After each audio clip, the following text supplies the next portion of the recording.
Hello everyone, मैं Veenu Verma Excel in Education channel में आप सभी का स्वागत करती हूँ।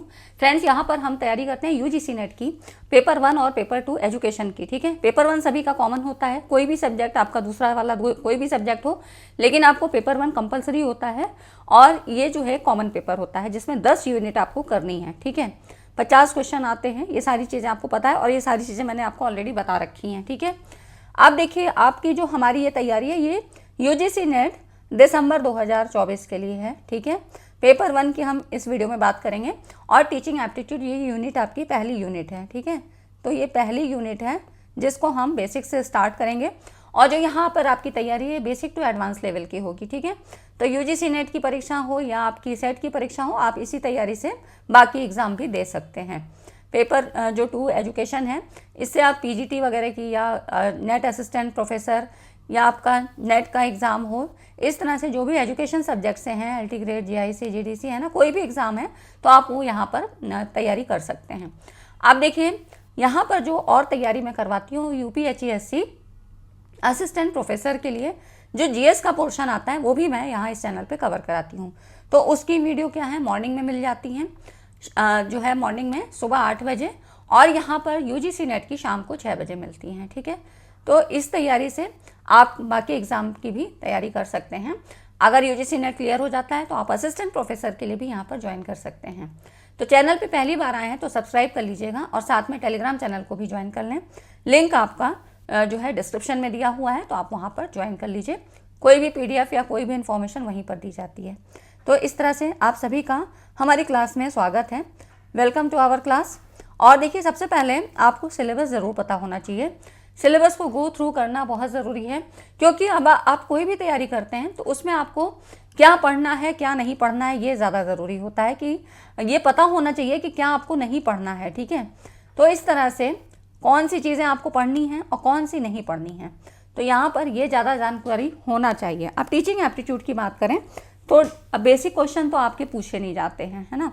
हम यहाँ पर सिलेबस के अकॉर्डिंग देख लेते हैं कि आपको क्या क्या पढ़ना है। देखिए यहाँ पर टीचिंग सबसे पहले आप देख रहे हैं, यहाँ पर कॉन्सेप्ट है, ऑब्जेक्टिव्स है, लेवल्स ऑफ टीचिंग है। ठीक है, यहाँ से क्वेश्चन आपसे पूछे जाते हैं, लेकिन डायरेक्ट सवाल ना पूछिए, कई बार एप्लीकेशन मोड पर सवाल आपसे पूछे जाते हैं, मतलब इनको अप्लाई कैसे करोगे। ठीक है, तो इस तरह से आपसे यहाँ पर पूछे जाते हैं। लर्नर कैरेक्टरिस्टिक, जिसमें आपका साइको का पार्ट आता है, मतलब साइकोलॉजी से संबंधित है। इसमें आपके एडोलेसेंस और एडल्ट लर्नर्स जो होते हैं इनकी कैरेक्टरिस्टिक के बारे में बात होती है। तो कई बार स्टेटमेंट के सवाल या आपसे जो थ्योरेटिकल सवाल बनते हैं वो इस तरह के पोर्शन से पूछे जाते हैं। और टीचिंग एप्टीट्यूड की और एक खास बात यह है कि यहाँ पर इंटीग्रेटेड करके भी सवाल पूछे जाते हैं, जैसे कि टीचिंग और कम्युनिकेशन। तो आपसे अगर टीचिंग प्लस कम्युनिकेशन को रिलेट करके भी पूछ लिया जाता है, टीचिंग प्लस आईसीटी को रिलेट करके। तो ठीक है, तो अब आपको ये सारा चीज़, ये पैटर्न कैसे पता लगेगा कि हमें क्या चीज़ें पढ़नी हैं, तो यहाँ पर PYQs के माध्यम से आप चीज़ों को पता कर सकते हैं कौन कौन से टॉपिक यहाँ पर जो जोड़े जा रहे हैं, है ना। क्योंकि सिलेबस में आपकी ये सारी चीज़ें मेंशन नहीं है, लेकिन आपको वहाँ पर मिलेगा। तो और अगर बुक की बात करें कि आप कौन सी बुक ले लो जिससे सारा कुछ कवर होगा, तो कोई भी एक बुक से कवर कभी नहीं होता है।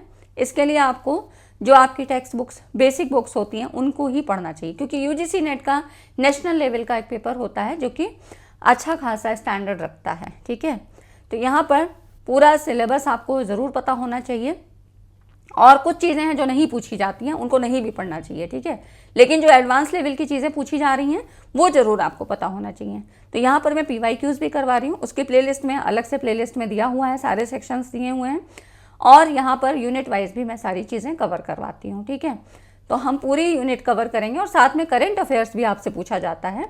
कुछ यूनिट्स हैं जो हमने यहाँ पर स्ट्रेटजी में डिस्कस किया है, ऑलरेडी हम डिस्कस कर चुके हैं, जिसमें आपके PD, ICT और आपका जो है एनवायरनमेंट, जो पीपल डेवलपमेंट का है, ICT का है, हायर एजुकेशन के सवाल करेंट अफेयर से संबंधित भी पूछे जाते हैं। तो वो सारी चीज़ें मैं यहाँ कवर कराती हूँ। ठीक है, तो यहाँ पर देखिए, अब उसके बाद factors affecting teaching related to, है ना। तो teachers learner support material, instructional facilities, learning environment and institution, ये सारी चीज़ें आती हैं, है ना। तो कौन कौन से फैक्टर्स होते हैं ये टीचर और लर्नर से संबंधित है। तो उसके बाद मेथड्स ऑफ टीचिंग, जिसमें स्वयं प्रभा मूक्स, ये तो बहुत इंपॉर्टेंट है, यहाँ से सवाल पूछे जाते हैं। और PYQs के माध्यम से आपको ये पता लगेगा कि किस तरह के किस स्टैंडर्ड के सवाल पूछे जा रहे हैं, क्योंकि ये सारी चीज़ें क्या हैं, आपकी करंट से रिलेट करती हैं। अब करंट में कौन सी चीज़ें ऐड हो रही हैं, कौन सी चीज़ें ज़्यादा अब चर्चित हैं, ये सारी चीज़ें आपकी आ जाती हैं। ठीक है, इसीलिए मैंने आपसे कहा कि सिलेबस तो समझना ही है, लेकिन एग्जाम के पैटर्न के अकॉर्डिंग आपको पढ़ना है और कुछ चीज़ें छोड़ देनी है, नहीं पढ़नी है। टीचिंग सपोर्ट सिस्टम, जिसमें ट्रेडिशनल, मॉडर्न और ICT बेस्ड। तो यहाँ पर जो सबसे ज़्यादा फोकस होता है ICT बेस्ड। कौन कौन से टीचिंग सॉफ्टवेयर्स हैं, टीचिंग टूल्स, तो टीचिंग सॉफ्टवेयर के बारे में यहाँ से सवाल पूछे जाते हैं। ठीक है, तो टीचिंग सॉफ्टवेयर और टूल्स के बारे में बात करें, ठीक है, ये सारी चीज़ें आपसे पूछी जाती हैं। तो ये हो गया। उसके बाद इवेल्युएशन, इंपॉर्टेंट है ये भी टॉपिक्स आपका, यहाँ से सवाल आपसे पूछे जाते हैं। तो इसमें elements and types of evaluation, CBCS है ना, CBCS system choice based credit system है, जो हायर एजुकेशन में है, किस तरह से काम करता है, तो CBCS प्रणाली आपको पढ़नी है। और computer based testing and innovations in evaluation system. अब इवेल्यूशन सिस्टम में नए नए नवाचार क्या क्या हैं, ये सारी चीज़ें आपसे पूछी जाती हैं। तो ये तो एक इंट्रोडक्शन था जो आपको सिलेबस के अकॉर्डिंग पता होना चाहिए। अब हम बात करते हैं कि टीचिंग है क्या। शिक्षण की परिभाषाएं अलग अलग जो भी शिक्षा शास्त्री थे उन्होंने अपने हिसाब से दी हैं। उसके बाद उसमें क्या चीज़ें निकल के आती हैं, ये सारी चीज़ें हम समझते हैं। तो यहाँ पर देखिए मॉरिसन, इन्होंने बोला शिक्षण एक परिपक्व व्यक्तित्व तथा कम परिपक्व के मध्य आत्मीय घनिष्ठ संबंध या संपर्क है, जिसमें कम परिपक्व को शिक्षा की दिशा की ओर अग्रसित किया जाता है। अब एक परिपक्व व्यक्तित्व कौन होगी, जो मैच्योर्ड, जो पर्सनैलिटी के बारे में बात हो रही है, टीचर। ठीक है, टीचर के बारे में यहाँ बात हो रही है। और दूसरा है कम परिपक्व, मतलब लर्नर के बारे में। ठीक है, तो यहाँ पे लर्नर के बारे में बात हो रही है, क्योंकि लर्नर ही सीखने के लिए आया है और उसी के अकॉर्डिंग टीचर को पढ़ाना है ना। तो टीचर अपना ज्ञान क्या है वहाँ तक ट्रांसफ़र करेगा, और जिससे कि शिक्षा की दिशा की ओर उसको मोटिवेट किया जाता है। ठीक है, तो ये होगा मॉरिसन के अनुसार। और उसके बाद देखिए क्लार्क ने बोला शिक्षण वो प्रक्रिया जिसके प्रारूप तथा संचालन की व्यवस्था इसलिए की जाती है जिससे छात्रों के व्यवहार में परिवर्तन लाया जा सके। ये जो लाइन है, छात्रों के व्यवहार में परिवर्तन, मोस्ट इंपॉर्टेंट लाइन है। टीचिंग का मतलब ही है, मतलब इसका जो सार निकल के आएगा, जितनी भी डेफिनेशंस हैं, परिभाषाएं हैं, उनके अकॉर्डिंग यही एक मतलब ये निकल के आता है, एक रिजल्ट, कंक्लूजन निकल के आता है कि टीचिंग का मतलब है छात्रों के व्यवहार में परिवर्तन होना, और तभी अधिगम माना जाता है। लर्निंग मतलब तभी मानी जाती है। ठीक है, तो ये हो गई आपकी। उसके बाद एनएल गेज, इन्होंने डिफाइन किया शिक्षण से तात्पर्य उस व्यक्तिगत पारस्परिक प्रभाव से जिसे किसी दूसरे व्यक्ति की व्यवहारिक क्षमताओं में परिवर्तन लाने के लिए डाला जाता है। इन्होंने भी यहाँ पर व्यवहारिक क्षमताओं में परिवर्तन की बात की है। ठीक है, और वही टीचर और लर्नर का संबंध यहाँ पर बताया गया है, मतलब यहाँ पर पारस्परिक प्रभाव की बात है। ठीक है, ये हो गई डेफिनेशन जिनसे आपको कुछ समझ में आया कि इसका मतलब हुआ कि टीचिंग मतलब व्यवहार में परिवर्तन लाना। टीचिंग मतलब टीचर जो है एक मैच्योर पर्सन है, जो कि कम परिपक्व व्यक्तित्व लर्नर को अपना ज्ञान देता है और उसको शिक्षा की दिशा में आगे करने के लिए प्रयासरत है ना। तो ये कुछ चीज़ें थी जो टीचिंग से रिलेटेड हैं, ये कॉन्सेप्ट है। उसके बाद नेचर एंड कैरेक्टरिस्टिक, ये सारी चीज़ें मैं क्यों आपको बता रही हूँ, इसलिए बताया जा रहा है क्योंकि यहाँ से स्टेटमेंट वाले सवाल आपसे पूछे जाते हैं। तो स्टेटमेंट बेस्ड जो भी क्वेश्चन होंगे वो इस तरह से जो है यहाँ पर पूछे जाते हैं। ठीक है, तो ऐसे जब थ्योरी आपकी क्लियर रहेगी तभी आप कर सकते हो। अब नेचर एंड कैरेक्टरिस्टिक की हम बात करते हैं। तो देखिए इसमें शिक्षण एक जटिल सामाजिक प्रक्रिया है, इसी से आपके यहाँ पर सवाल पूछे गए हैं। तो इसमें देखिए शिक्षण एक जटिल सामाजिक प्रक्रिया है, मतलब शिक्षण क्या है, teaching as a complex social process. यहाँ से भी सवाल आपसे पूछा गया है, जिसमें 4-5 ऑप्शन आपको दे रखे थे और ये अभी दिसंबर वाले सवाल में पूछे गए हैं। ठीक है, दिसंबर 2023 में जो क्वेश्चन आए हैं उसमें पूछे गए हैं। जो जून में एग्जाम हुआ है तो अभी आपका कैंसिल ही हो गया था, 18 जून को, है ना। तो अभी ये सुप्रीम कोर्ट में है, री एग्ज़ाम होगा या दिसंबर वाला सेशन देना, लेकिन आपको तैयारी नहीं छोड़नी है। ठीक है, जो भी डिसीजन आएगा अब हमें उसी के अकॉर्डिंग काम करना है। आप देखिए यहाँ पर कह रहा है कि शिक्षण एक जटिल सामाजिक प्रक्रिया है। तो शिक्षण एक जटिल सामाजिक प्रक्रिया है, मतलब शिक्षण जो प्रक्रिया होती है समाज के भीतर, समाज के लिए और समाज के द्वारा संचालित और एक संगठित प्रक्रिया है। ठीक है, इसका मतलब ये हुआ। नेक्स्ट है शिक्षण कला और विज्ञान दोनों है। कला और विज्ञान से मतलब है कि आर्ट है या साइंस है, इसको ऐसे अलग नहीं किया जा सकता है, दोनों ही इसके रूप इसमें आते हैं। शिक्षण अगर कला के रूप में बात करें तो इसमें प्रतिभा और सृजनात्मकता का प्रयोग किया जाता है। जैसे कि हिस्ट्री का टीचर है तो हिस्ट्री का टीचर है, आपको हिस्ट्री नहीं पसंद है, लेकिन उनका पढ़ाने का ढंग इतना अच्छा है कि वो आपको पसंद आने लगती है ना। उनका जो पढ़ाने की स्टाइल है, उन्होंने स्टोरी टेलिंग के रूप में बताया, उन्होंने कुछ ऐसे मॉडल्स, कुछ टीचिंग एड्स के द्वारा बताया जो कि आपके दिमाग में वो चीज़ें एकदम से बस जाती हैं और उसको रटने की ज़रूरत नहीं पड़ती है। तो वो टीचर हो गया आपके लिए बहुत अच्छा, क्योंकि एक बहुत कठिन सब्जेक्ट को या मैथ जैसे सब्जेक्ट को, मतलब एक हिस्ट्री अलग थ्योरेटिकल सब्जेक्ट और मैथ एक कैलकुलेटिव सब्जेक्ट, अगर मैथ में कोई बच्चा वीक है लेकिन उसको इस तरह से पढ़ाया जाता है तो क्या होगा कि ये भी एक क्रिएटिविटी होती है कि मैथ्स उसको बिल्कुल समझ में आने लगती है। तो यहाँ पे क्या हुआ, ये कला भी है और ये साइंस भी है। साइंस की अगर हम बात करें तो इसमें तकनीकी तरीकों और कौशलों का समावेश होता है जिनका सिस्टमेटिक अध्ययन, वर्णन और सुधार लाना मतलब यहाँ पर संभव होता है। मतलब एक क्या होता है, एक प्रोसेस होता है ना। तो वैज्ञानिक तरीकों में क्या होता है कि हर चीज़ एक ऑर्गेनाइज तरीके से होती है, तो शिक्षण भी वैसा ही है, ठीक है। जब हम औपचारिक शिक्षा की बात करते हैं, यहाँ पे आगे सारी चीज़ें मैं आपको बताऊंगी। तो औपचारिक में क्या होता है कि आप सिस्टमेटिक वे में काम करते हो ना, स्कूल जाते हैं तो हम किस तरह से काम करते हैं, वही चीज़ है, ठीक है। शिक्षण एक व्यावसायिक क्रिया है, मतलब अध्यापक अपने विद्यार्थियों के प्रगति और विकास के लिए हमेशा प्रयासरत रहता है। तो एक क्या है, प्रोफेशनल एक्टिविटी है। और जो है शिक्षण अध्यापक के परिश्रम का परिणाम है, ये भी बिल्कुल सही बात है। ये इसकी कैरेक्टरिस्टिक है, क्योंकि टीचर ने जितनी भी मेहनत की है और लर्नर ने भी उसी के अकॉर्डिंग मेहनत की है, तो ये शिक्षण के मतलब टीचर के परिश्रम का ही परिणाम है। जो आउटपुट आ रहा है, जो लर्नर के बिहेवियर में चेंज आ रहा है, वो किसकी मेहनत है, टीचर की ही मेहनत है। शिक्षण विभिन्न प्रकार की क्रियाओं की एक संगठित प्रणाली है। तो विभिन्न प्रकार की भौतिक और सामाजिक वातावरण में, जैसे पाठ्य सामग्री, कोई कंटेंट होता है, टीचिंग मेथड्स होता है, शिक्षण साधनों के द्वारा, तो इस तरह से क्या है, बहुत सारी क्रियाएं होती हैं। एक संगठित प्रणाली, एक ऑर्गेनाइज सिस्टम में छात्रों के व्यवहार में परिवर्तन लाने के लिए इन सब के द्वारा ही प्रयास किया जाता है। शिक्षण का वैज्ञानिक ढंग से अवलोकन और विश्लेषण, मतलब अवलोकन और विश्लेषण से मतलब है कि यहाँ पर टीचिंग कराई जाती है, उसके बाद छात्रों का मूल्यांकन किया जाता है, एनालिसिस किया जाता है कि इसने वास्तव में वो चीज़ें मिली कि नहीं है, हमको आउटपुट में, मतलब टीचर को जो आउटपुट में चाहिए वो मिल रहा है कि नहीं छात्र के द्वारा। तो इस तरह से ये जो है यहाँ पर वैज्ञानिक ढंग से अवलोकन और विश्लेषण किया जाता है।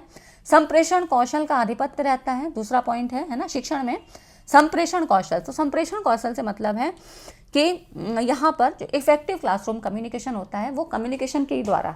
तो संप्रेषण कौशल वही हुआ कि अगर टीचर ने पढ़ाया और स्टूडेंट की तरफ से वो रिस्पांस बराबर मिल रहा है, फीडबैक जिसको कह सकते हैं। तो यहाँ पर शिक्षण मतलब संप्रेषण का कौशल का आधिपत्य रहता है, फीडबैक। अगर लर्नर की तरफ से हमको फीडबैक मिल रहा है, इसका मतलब टीचिंग जो है इफेक्टिव कम्युनिकेशन हो रहा है, ठीक। शिक्षण एक पारस्परिक अंतःक्रिया है, इंटरैक्टिव प्रोसेस है। तो यही सारी चीज़ें हो गई, मतलब इंटरेक्शन बना हुआ है लर्नर और स्टूडेंट मतलब टीचर्स के बीच में, ठीक है। तो यहाँ पर ये इंटरेक्शन बना हुआ है और एक इफेक्टिव कम्युनिकेशन हो रहा है, क्लासरूम कम्युनिकेशन बढ़िया चल रहा है, ठीक। क्योंकि अगर टीचर पढ़ाता चला जाए और लर्नर्स पैसिव, मतलब एक श्रोता जिसको कहें कि निष्क्रिय श्रोता के रूप में रहें और कोई रिस्पॉन्स ना दें, तो वो इफेक्टिव कम्युनिकेशन नहीं माना जाता है, इंटरेक्शन नहीं बना रहता है, ठीक है। शिक्षण विविध रूपों में संपन्न हो सकता है, कई तरह के रूप होते हैं इनके, जैसे कि अलग अलग प्रोसेस होते हैं, है ना, कई रूपों में संपन्न हो सकता है। इसको हम आगे अभी यहाँ पे आगे इसको जो है कंसल्ट करते हैं कि किस तरह से है। शिक्षण विभिन्न शिक्षण कौशलों से युक्त एक विशिष्ट कार्य है ना। तो विभिन्न शिक्षण कौशल यहाँ पर अलग अलग टीचिंग स्किल्स होते हैं जो कि टीचर अपनी टीचिंग जो है टीचिंग के दौरान अपने यूज़ करता है। हर एक सब्जेक्ट के हिसाब से, हर एक टॉपिक के हिसाब से अलग अलग टीचिंग स्किल्स होती हैं। जिन लोगों ने बीएड एमएड किया होगा तो वहाँ पर देखा होगा कि जो है ये प्रोफेशनल टीचर ट्रेनिंग कैसे होती है ना। तो इस तरह से यहाँ पर देखिए शिक्षण विविध रूपों में संपन्न होता है।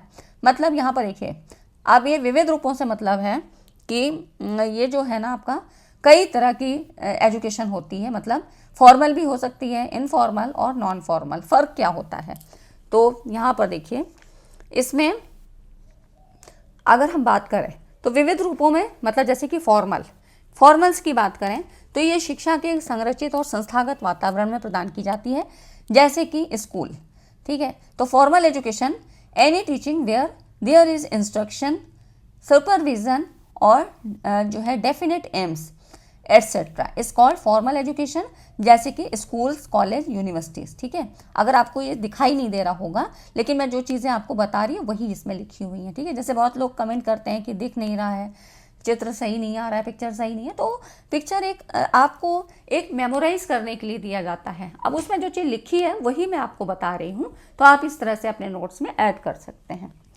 ठीक है। तो फॉर्मल एजुकेशन, औपचारिक शिक्षा आपकी स्कूल, कॉलेज या यूनिवर्सिटीज़ में होती है। कुछ रूल्स रेगुलेशंस होते हैं, टाइम टेबल होता है, पाठ्यक्रम होता है, एक निर्धारित मतलब पाठ्यक्रम हुआ, परीक्षा होती है। तो इस तरह से एक निर्धारित चीज़ें यहाँ पर मतलब एक ऑर्गेनाइज वे में होती हैं, जो कि एक इंस्टीट्यूट के अंदर यहाँ पर होती हैं, ठीक है।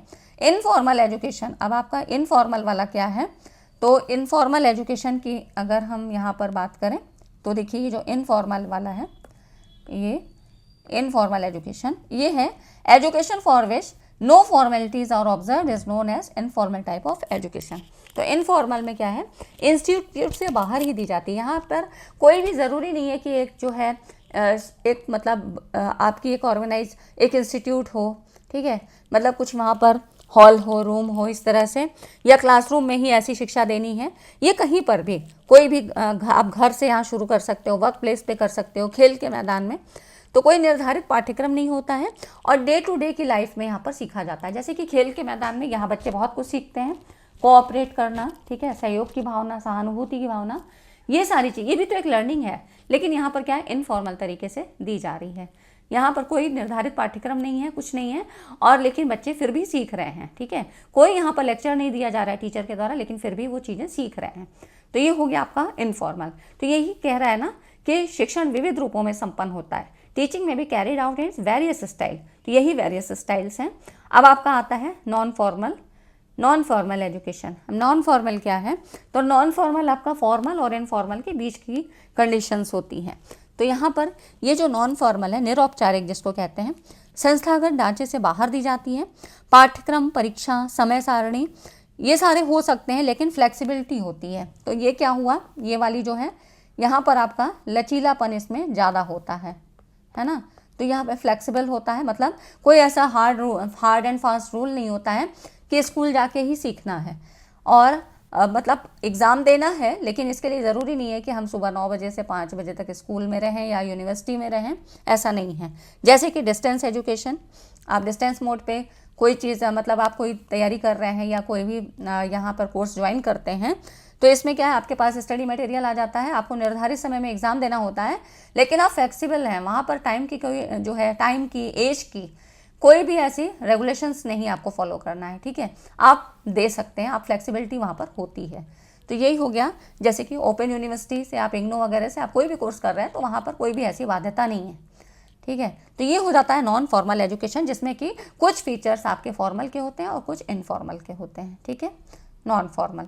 फ्रेंड्स, इतनी चीज़ें अगर समझ में आई, क्योंकि देखिए ये सारी बेसिक चीज़ें अगर ये नहीं समझ में आएंगी, मान लीजिए आपने 1-2 बार एग्जाम दिया तो आपको आता है, लेकिन कुछ बिगिनर्स भी हैं, तो उनके लिए ज़रूरी हो जाता है कि सारी चीज़ें टू दी पॉइंट आप समझिए, और साथ साथ PYQs भी करेंगे ना, तो आपको सब चीज़ें समझ में आएंगी कि जो चीज़ें हम पढ़ रहे हैं कितनी ऑथेंटिक है, ठीक है। तो आप PYQs ज़रूर करिए और फिर देखिए कि यहाँ से कुछ आपको बेनिफिट हो रहा है या नहीं हो रहा है। वेरिएबल्स ऑफ टीचिंग की हम बात करते हैं। शिक्षण में कई तरह के वेरिएबल्स होते हैं, जैसे कि आपका स्वतंत्र चर, इंडिपेंडेंट वेरिएबल, जो कि किसी पर डिपेंड ना हो। अब इंडिपेंडेंट कौन कौन होता है, ये वो चर होते हैं जिन्हें हम शिक्षण में बदल सकते हैं, ठीक है। तो इंग्लिश में भी यहाँ पर है, अगर आप लोग चाहेंगे तो देख सकते हैं। तो देखिए यहाँ पर सबसे पहले बात करते हैं, मतलब कि हिंदी और इंग्लिश का मैटर नहीं होता है, बस आपको कॉन्सेप्ट समझ में आना चाहिए, क्योंकि प्योर हिंदी तो मैं भी नहीं पढ़ा रही हूँ, है ना। तो यहाँ पर देखिए इंडिपेंडेंट वेरिएबल, यहाँ पर जो स्वतंत्र चर की बात होती है वो है टीचर, क्योंकि टीचर तो स्टूडेंट पे नहीं डिपेंड है ना।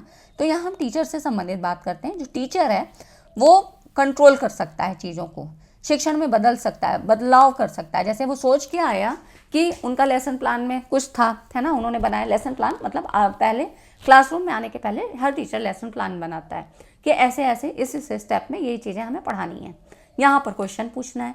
लेकिन यहाँ पर क्लास में आकर उन्होंने देखा कि बच्चों का मेंटल लेवल उस तरह का नहीं है, उनको पिछली चीज़ें नहीं आती हैं जो प्रीवियस नॉलेज होना चाहिए, तो वो अपनी शिक्षण विधियों में सुधार कर सकता है, शिक्षण शैली में या कंटेंट में भी थोड़ा बहुत सुधार कर सकता है, प्रीवियस नॉलेज से जोड़ के उनको पढ़ा सकता है, ठीक है। तो इस तरह से शिक्षण विधियों में, सामग्री में या शिक्षक के दृष्टिकोण में यहाँ पे वैरी कर सकता है, परिवर्तन कर सकता है। तो टीचर की बात हो गई, जो कि स्वतंत्र चर है। निर्भर चर क्या है, डिपेंडेंट वेरिएबल, जो कि डिपेंड करता है, कौन है, स्टूडेंट, स्टूडेंट ही तो पूरी तरह से डिपेंड है ना टीचर के ऊपर।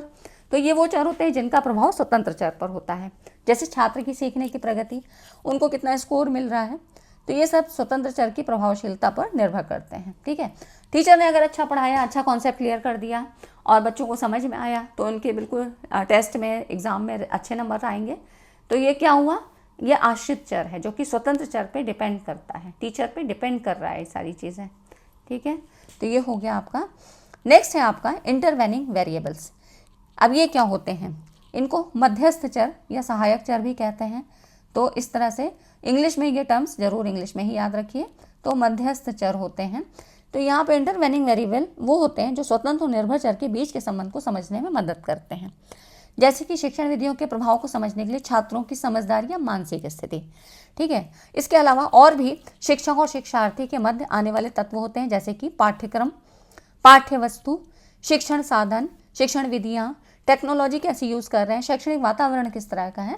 तो ये सारी चीज़ें इंटरवेनिंग वेरिएबल्स होती हैं। अब मान लो क्लासरूम ऐसा है जहाँ पर सीटें ही सही नहीं है, फैन की व्यवस्था नहीं है, तो गर्मी में बच्चा कैसे पढ़ेगा, स्टूडेंट्स की जो है वहाँ पर पढ़ाई अच्छी नहीं हो पाएगी, क्योंकि वो वहाँ पे क्या है, वो बाध्यता आ रही है, मतलब वो बाधित हो रहे हैं, लर्निंग उतनी अच्छी नहीं हो पा रही क्योंकि उनका ध्यान कहीं और लगा है।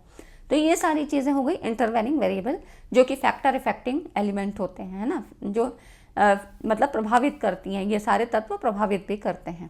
तो ये हो जाते हैं इंटरवेनिंग वेरिएबल, जो कि टीचर और लर्नर के अलावा भी कुछ चीज़ें होती हैं उस एटमॉस्फेयर में, उस एनवायरनमेंट में, जो कि लर्निंग को प्रभावित करती हैं। ठीक है, तो ये हो गया आपके मध्यस्थ चर इंटरवेनिंग वेरिएबल। तो आप यहाँ पर भी इंग्लिश में भी देख सकते हैं। ठीक है फ्रेंड्स, तो आज की वीडियो में इतना ही। मुझे कुछ चीज़ें जैसे कि ये आपको बताना था कि यहाँ पर देखिए स्टार्टिंग में आपको ये सारी चीज़ें पता होना चाहिए, नहीं पता होगा तो आगे हम बढ़ते चले जाएंगे और पीछे की चीज़ें नहीं आती हैं। तो बेसिक जब आपको पता होता है तो इतना मुश्किल भी नहीं है। बहुत से लोग सेल्फ स्टडी से अपनी जो एग्ज़ाम को क्रैक भी करते हैं। ठीक है, मैंने भी सेल्फ स्टडी से ही क्रैक किया है। तो यहाँ पर मुझे पता है कि आपको प्रॉब्लम कहाँ पर आएगी और क्या चीज़ें आपके समझ में नहीं आएंगी। तो आज की वीडियो में इतना ही फ्रेंड्स। वीडियो अच्छा लगा तो लाइक एंड शेयर करिएगा। मिलते हैं नेक्स्ट वीडियो में, और पूरी वीडियोस देख लीजिए। अब बाकी भी वीडियोस हैं, लेकिन अभी हम यहाँ पर पूरा दिसंबर के लिए फोकस करके तैयारी हमने शुरू कर दी है ना। तो आप सभी को थैंक्स फॉर वॉचिंग, और मिलते हैं अगली वीडियो में।